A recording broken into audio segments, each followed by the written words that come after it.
Hello everyone, কি অবস্থা সবার? আজকে আমরা একটা টপিক দেখব, সেটা হচ্ছে গুগল ক্লাসরুম।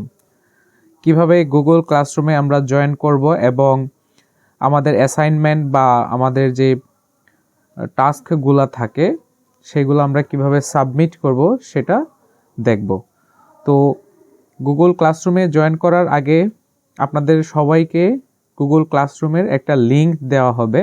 সেই লিংকটা কপি করে আমরা যে কোনো একটা ব্রাউজারে যাব, গিয়ে সেখানে এন্টার প্রেস করব, মানে আমরা ব্রাউজারে এই লিঙ্কটাতে যাব, গিয়ে আমরা একটা জিমেইল অ্যাকাউন্ট দিব। সো আমার ক্ষেত্রে আমি আমার একটা জিমেইল অ্যাকাউন্ট দিচ্ছি এবং সেই জিমেইল অ্যাকাউন্টের পাসওয়ার্ডটা দিয়ে আমরা ক্লাসরুমে জয়েন হব। আচ্ছা, আমি দিলাম, একটু সময় নিচ্ছে। তো এই যে এখানে লেখা আছে দেখেন, জয়েন ক্লাসরুম। সো আমরা জয়েন ক্লাসরুম দিলাম।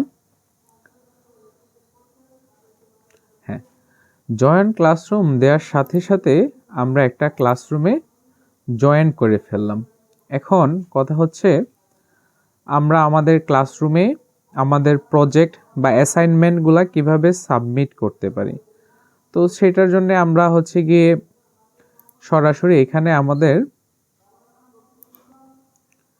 অ্যাসাইনমেন্টের একটা পেজ থাকবে। আমরা যদি আবার মেইন পেজে যাই, এরকম একটা পেজ থাকবে অ্যাসাইনমেন্ট জমা দেওয়ার জন্য। এই যে লেখা আছে digital technology post a new assignment class 4 assignment.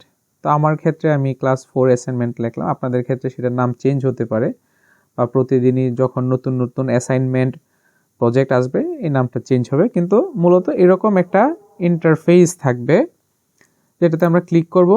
Click করার পর এখানে কি লেখা আছে আমরা এটা পড়ব। দয়া করে সকলে অ্যাসাইনমেন্ট পরবর্তী ক্লাসের আগে জমা দেন। কোন ক্লাসের অ্যাসাইনমেন্ট এখানে লেখা, এখানে আমাদের একটা ভিডিও আছে, আমরা ভিডিও অ্যাড করে দিয়েছি যে ক্লাস 4 এর একটা ভিডিও দেওয়া আছে। তার মানে হচ্ছে আমরা এখানে ক্লাস 4 এর যে অ্যাসাইনমেন্টটা সেটা জমা দিব। আমরা কিভাবে জমা দিব, এখানে টাইম দেওয়া আছে দেখেন, ডিউ টুমোরো, মানে আগামী কালকের মধ্যে আমাদেরকে এটা জমা দিতে হবে। তো আমরা তো অলরেডি যারা যেই ফাইলগুলা সেভ করেছি আমাদের কম্পিউটারে, সেই ফাইলগুলো আমরা এখানে আপলোড করব। অ্যাড অর ক্রিয়েটে আমরা ক্লিক করব। ক্লিক করে ফাইলে যাব, যেহেতু আমরা ফাইল আপলোড করতেছি ফাইলে যাব। কিছুক্ষণ অপেক্ষা করার পর এই যে ব্রাউজে ক্লিক করব। ব্রাউজে ক্লিক করার পর আমরা যেই ফাইলটা প্রয়োজন বা আমাদের অ্যাসাইনমেন্টের জন্য যেই ফাইলটা চাচ্ছে সেই ফাইলটা আমরা দেব। সো সাপোজ আমার ক্ষেত্রে হচ্ছে যে আমরা ফ্রন্ট এন্ড নিয়ে কাজ করি, আমাদের HTML এর বেসিক একটা অ্যাসাইনমেন্ট ছিল, প্রজেক্ট ছিল, যেটা আমরা সাবমিট করব। সো এখানে যে index.html এই ফাইলটা আমার সাবমিট করা প্রয়োজন, কারণ এটা হচ্ছে ক্লাস 4 এর অ্যাসাইনমেন্ট। সো এটা সিলেক্ট করে আমি ওপেন দিব। কিছুক্ষণ সময়ের মাধ্যমে এটা হচ্ছে আপলোড করে নিবে ওরা। ঠিক আছে, এই যে আপলোড হয়ে গেল। আপলোড হওয়ার পর জাস্ট হ্যান্ড ইনে ক্লিক করে দিব এবং হ্যান্ড ইন ওকে করে দিব, কনফার্ম করে দিব। বাস, আমাদের ক্লাসের যে আমাদের যে অ্যাসাইনমেন্টটা ছিল সেটা আপডেট হয়ে গিয়েছে।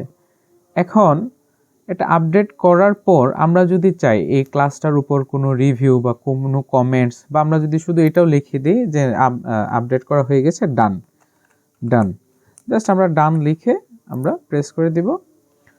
এতে করে আমাদের অ্যাসাইনমেন্টটা আপডেট হয়ে গেল এবং আমরা ডান লিখে দিলাম। আমার যে স্যারেরা বা যারা আছেন আমাদের মেন্টর, ওনারা এই জিনিসটা পেয়ে যাবেন। সো ধন্যবাদ আপনাদেরকে। আজকে আমরা দেখালাম কিভাবে গুগল ক্লাসরুমে অ্যাসাইনমেন্ট বা প্রজেক্ট সাবমিট করবেন। দেখা হচ্ছে নেক্সট ক্লাসে। আসসালামু আলাইকুম।